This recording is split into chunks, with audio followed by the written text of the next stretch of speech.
Hello friends, how are you? I hope you are very well. My name is Katya and please welcome to my podcast, the Emma Point podcast, which is all about crafting life, knitting, sewing, cross-stitching and embroidery. It's a Friday evening now and we will have a long weekend. That's great. 4 days of rest. This long weekend in honor to the Victory Day in a Second World War. It was an awful war, and now it is a very special holiday for Russian people.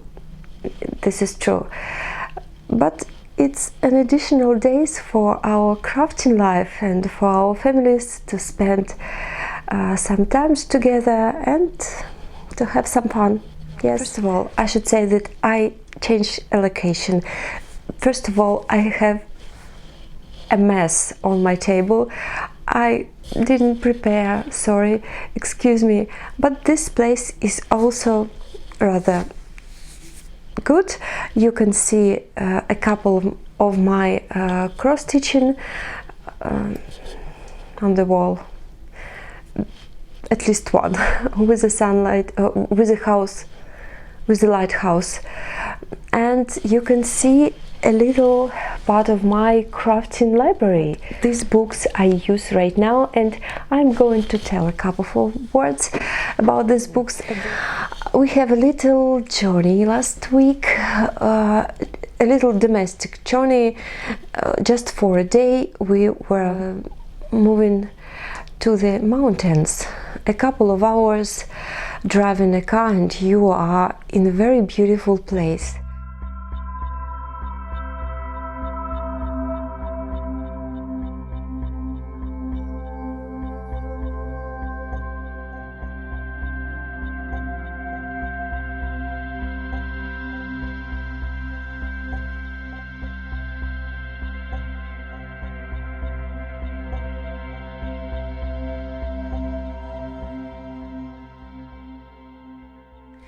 And I'm going to talk about 3 knitting processes which connected with that trip. First of all is my travel sweater. Here it is.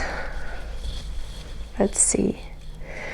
This is my first ever raglan. You can see it. Usually I prefer to knit garments with a set-in sleeve. When I started to knit it, I didn't know anything about the raglan sleeves, and I thought, oh, I just try. If I can do it, I drop it. But I can't. It's the easiest way to knit your sleeves. Just do decreasing in a special rhythm. Yes, I did decreasing in each second row, and everything will be okay. That's true. Then this garment were made in pieces, and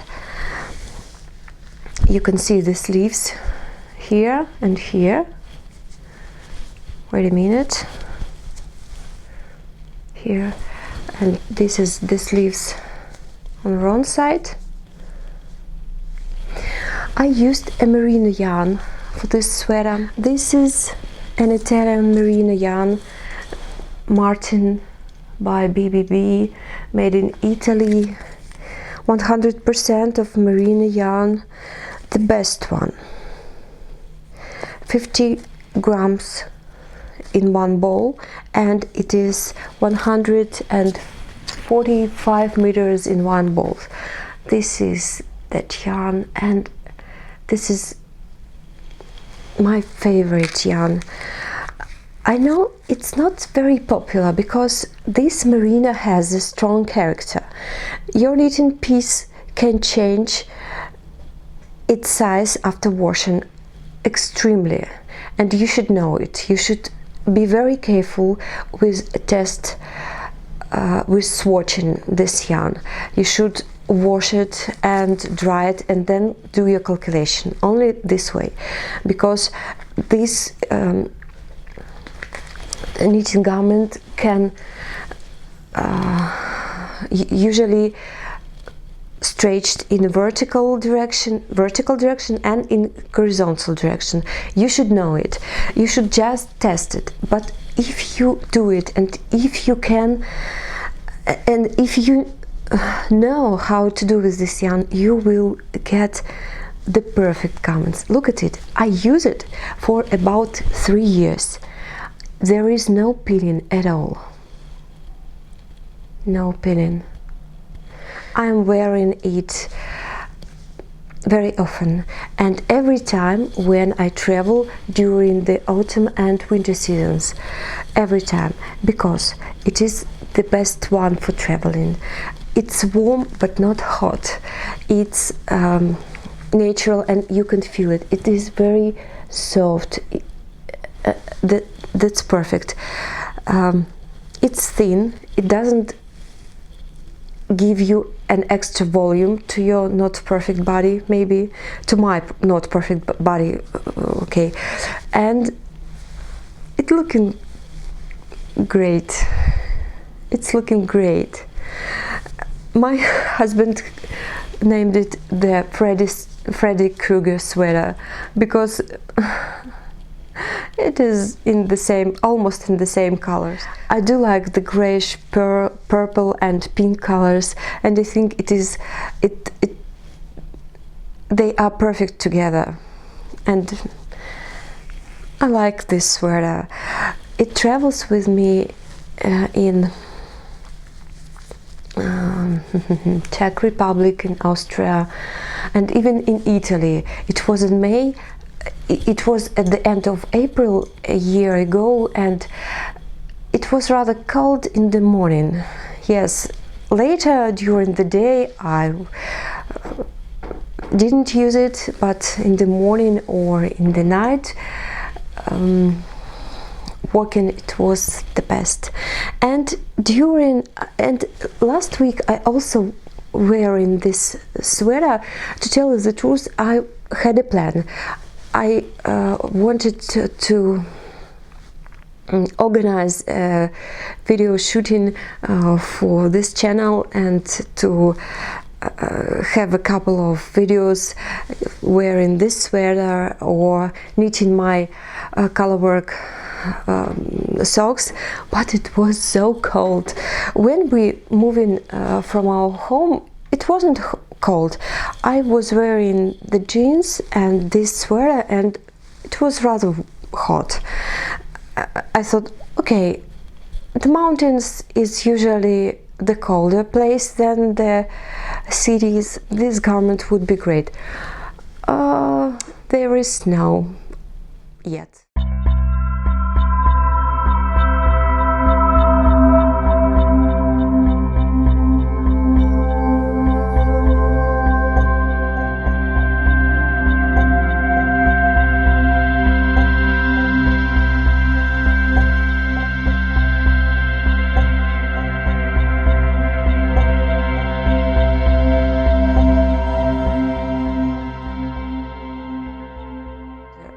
And the very cold wind.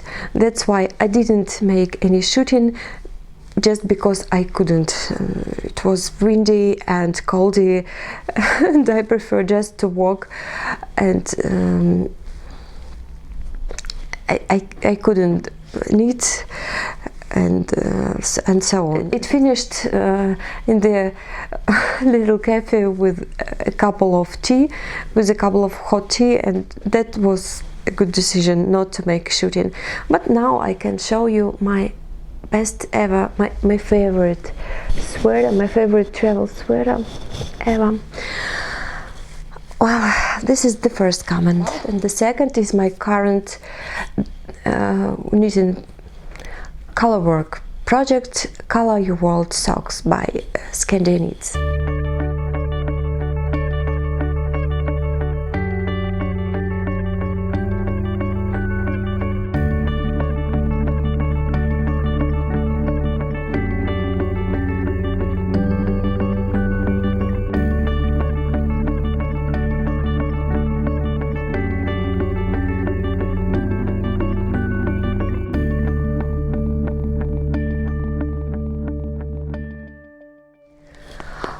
I took my pocket with this process with me, and I was going to knit in the car. I didn't want to waste my time at all, but I forget a yellow color at home. That's great. I have a little progress. Last time we have this variant, or this, just a piece of cuff, but now we have a heel. This is a heel knitting using a German short row method. It was described in a pattern, and I continue my knitting here. I like this sock. It's very bright and looking great, and this yellow is like shiny, and I also like it very much. It was the right decision. It's not so classical or traditional. These colors, this color combination is not so classically tradition as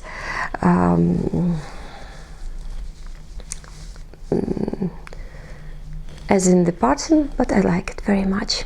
So I couldn't knit it during the road at all, and even if I didn't forget my yellow color at home, knitting a color work project in the car is rather difficult knitting, because you have to organize your yarn, your schematic or charts, to operate all this very quickly and careful, and the moving car is not the best place for me.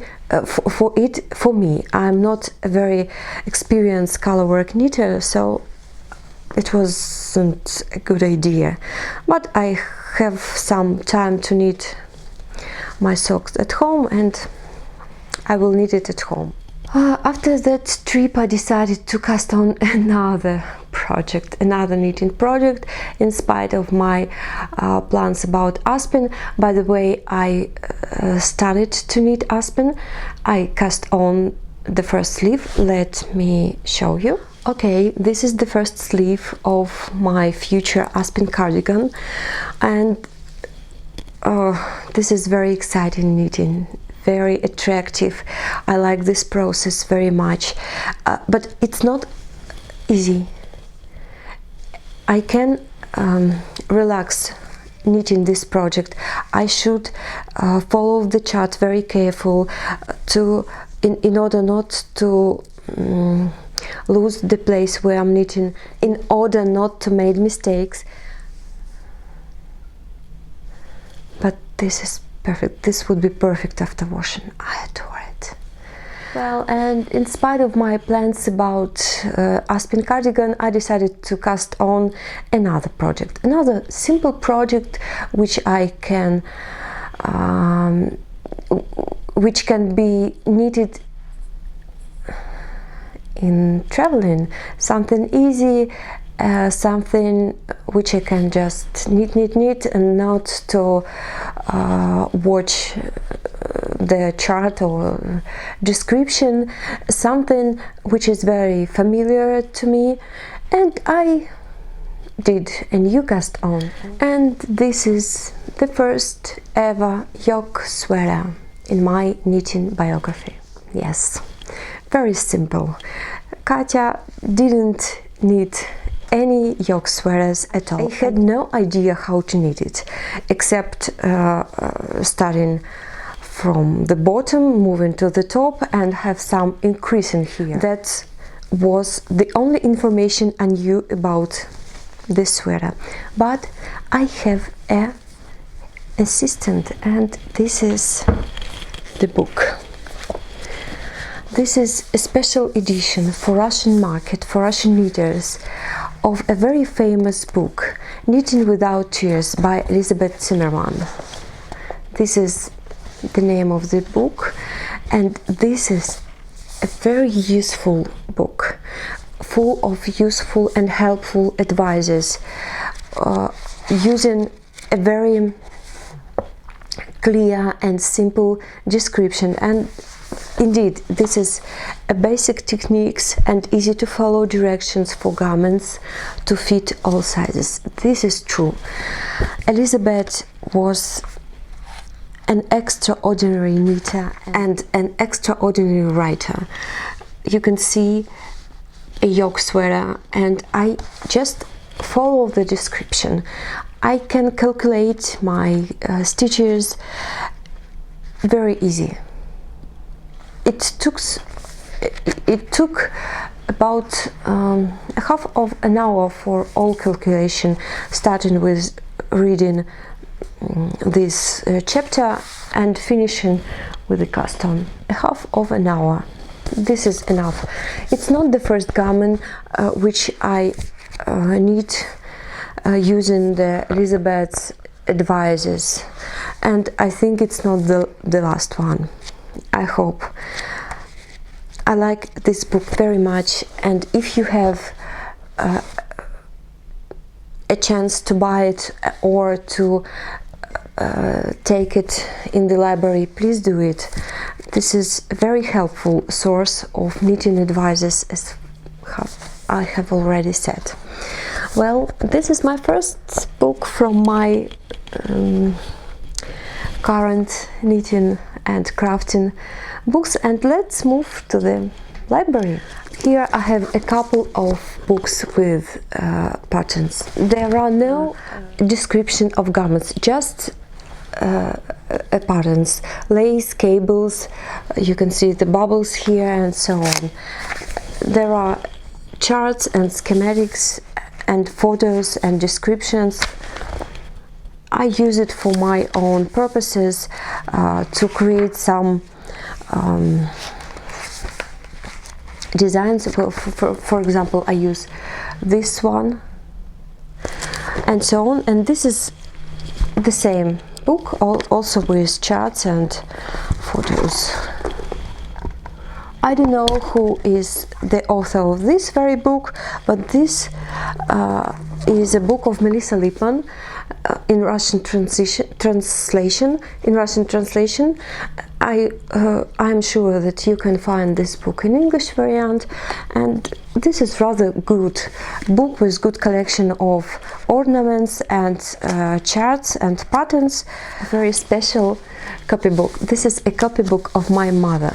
She collected a different kind of articles about knitting during the Soviet times.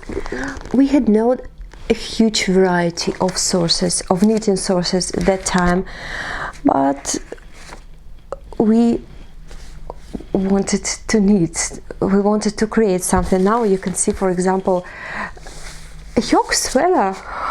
Where my eyes was, look, a women's yoke sweater. Oh, I should read it more careful. Looking great. And a men's sweater is also rather attractive. And my mom tried to collect all the articles about knitting in one copybook. For example, I chose a good article about the Reglan chart, how to calculate the stitches, and I use it very often. I found the article about the variant of organizing the Reglan line. Also, I found some charts which were created by my granny, and this is color work. That's great, guys. This hat is very interesting, and the sweater with pockets, and we have the whole description of the process. I don't know exactly the date of the publishing. Oh no, I know. Now you can see, for example, you can see the date, 1986. This is great. 30 years ago, and you can use all these patterns and all these descriptions here. And I even found a chart of the lace shawl, of lace square shawl, dating 1975. I was born in 1977. That very pattern is elder than me. This is very interesting. I am going to need that shawl, but this copybook is a very good source for knitting to me right now. I am glad to have it and use all this information. This is a book of Fair Isle knitting by Alize Cashmira. This is my first ever color work book in English. Guys, it contains a lot of information, the history, the pattern, the photos, the history of economic development and trading traditions of Fair Isle, the history of yarn industry, about colors, about ships. It contains a very useful information and a description of several garments. You can see it here. I'll try to knit something later when I will be more experienced knitter in color work, but now it's a great source of information and inspiration for me. And the color work is rather closed theme for me. I just try to know it, and this is very interesting. I bought this book on Amazon.com, and this is the price, almost 30 American dollars. This is expensive for me because the shipping is very expensive, but I have to have this book in my library, and I love it very much. I have a couple of books also here, and this is books in Russian, and this is books about, not about knitting, but about quilting and patchwork. First book is by a man, Pyotr Zырyanov. He's very famous quilter, and he creates a fabulous thing using fabric. And this book is about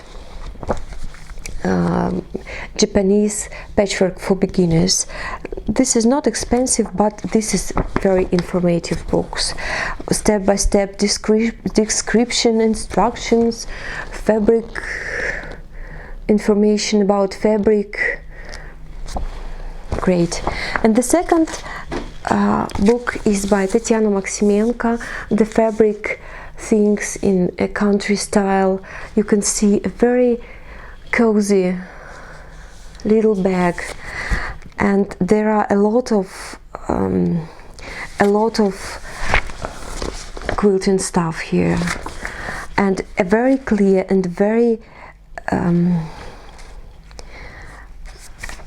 informative descriptions and instructions.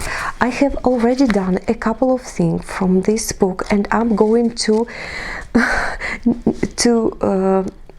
to create every and single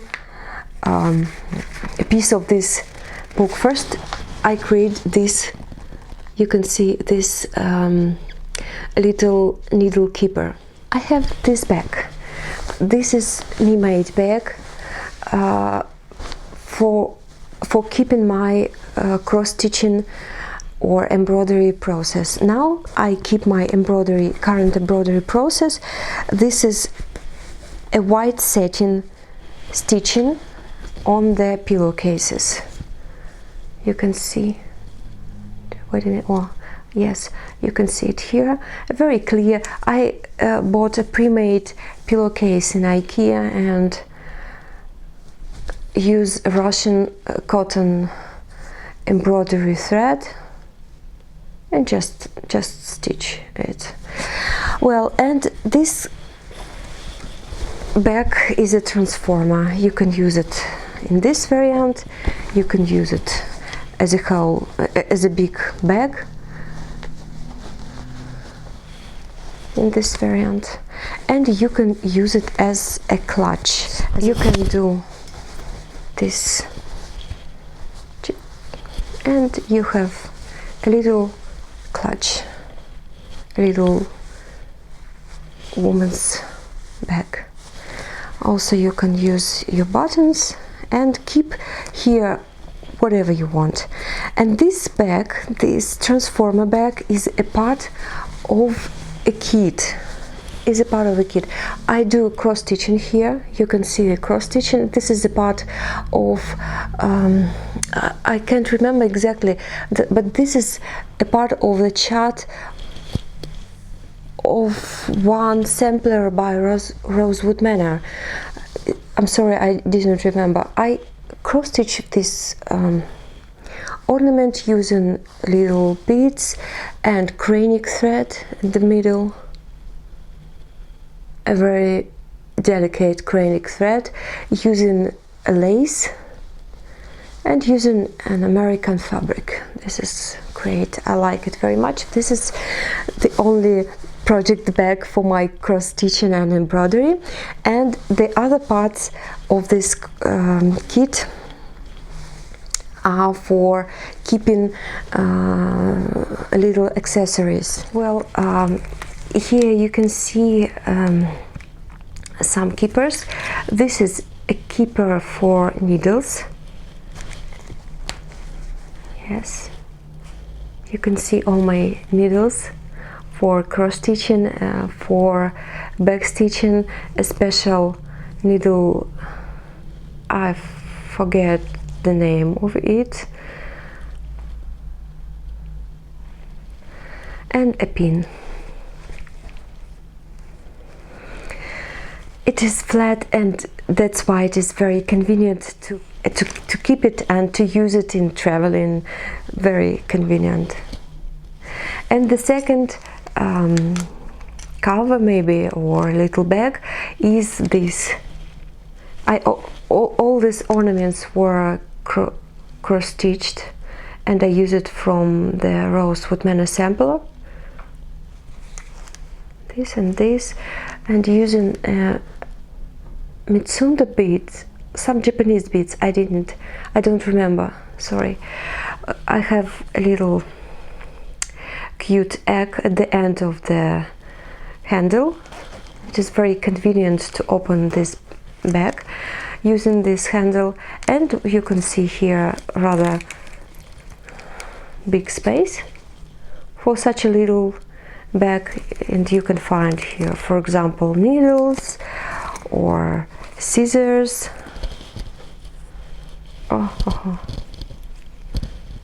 Scissors, needle threader, yes, needle minder, and so on. So this is my vintage needle kit. And we finished with our bookshelves, but we don't finish with our show, because we have a secret storage here, and I'm going to invite you and to look around my secret storage. Just want to show you a beautiful, I forget what is it, a beautiful thing for keeping scissors. It's just for beauty. It was gifted to me by a very lovely crafty lady, Alena. Thank you very much. If you're watching, you're very talented. Okay, secret storage. Here I keep unfinished, no, finished but not fully finished cross-stitching objects. Let's see, and embroideries. It is opened, and you can see my camera. Please forgive me. I don't know how to show you not opening this door. Just don't mention it, okay? Never mind. First of all, is my first experience in white satin. You can see the first pillow case. It's also pre-made case by IKEA, and I stitched it with white satin stitches. It almost all stitches were done in white colors, except this part. This part were made in beige color. I adore this pillowcase, and I want to make a lot of them and to use them. This is a very cheap pillowcase. It costs $1. This is linen, made in Russian. Perfect. Okay, the second piece you have already seen. This is a teacup of a crafting lady. You can see needles, threads, pins, a little pincushion, and very cute cup. Then my monogram, the first try using a satin stitch. Also, it is waiting for an inspiration, and honestly speaking, not an inspiration, but the free time for doing the final decoration. This is a project in cross stitching. This is a cup of January. At the beginning of this year, I was going to cross stitch a very simple and small designs with cups. Now you can see the design by RTO company. This is a Russian company, but it is very famous. You can find its designs, I believe, in 123 or Stitch.com or so and so. Maybe I don't know exactly, but this is very cheap kit. It contains the fabric, but I choose it for Linda, even wave, and DMC threads, chart, and it looks great. It would be someday, it would be a table runner together with other cups, which I will stitch sometimes. Well, the next piece of embroidery, I don't know how to say it in English, guys. This is a very special piece. It was made by my mom. This is an ethno-Russian thing. It's just a tradition. Maybe I will prepare better, and someday I will post a little. I will shoot a little video about it, but now you can just watch. Just look at the mom's crocheting and cross stitching. That's perfect. I adore this piece, and this would be using on my daughter's wedding in future, definitely. And I will prepare several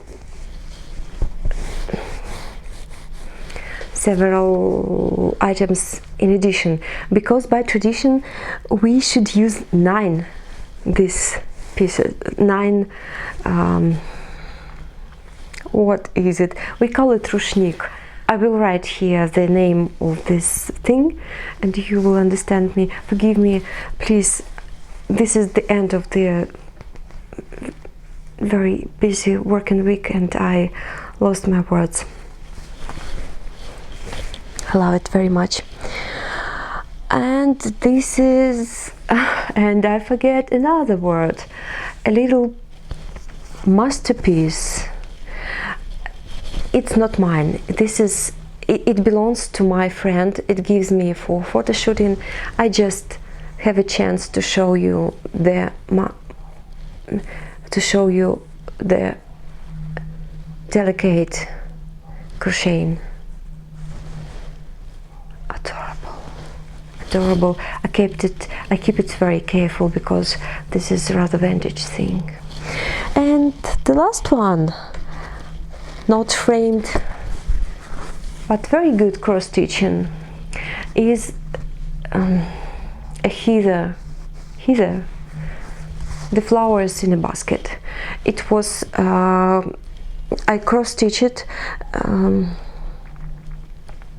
a couple of years ago, maybe a year ago, and haven't framed yet because I am going to stitch a lavender in a couple of these heather flowers. I don't know when. I have a kit. It was a kit by Riolis. This is it's stitched using an acrylic yarn. It's not a cotton thread. It's a very thick, rather thick acrylic yarn, and it is very, look, you can see the volume, you can see a 3D effect, volume effect, looking great. I was going to gift it to my mother-in-law, to my husband's mother, later. I will do it later, definitely after I will cross stitch a couple of this, a couple to this basket of flowers, looking great. Okay, this is my secret storage and it's empty. And this is all for today. Thank you for staying with me, for your attention and for your lovely commenting, for your subscribing. I'm very glad to read it, to understand that someone in other corner of our beautiful planet has the same interest as me. This is great. Thank you very much once again. I will see you next week, probably, if I will have a chance to have a shooting. Thank you very much. Take care. Bye bye.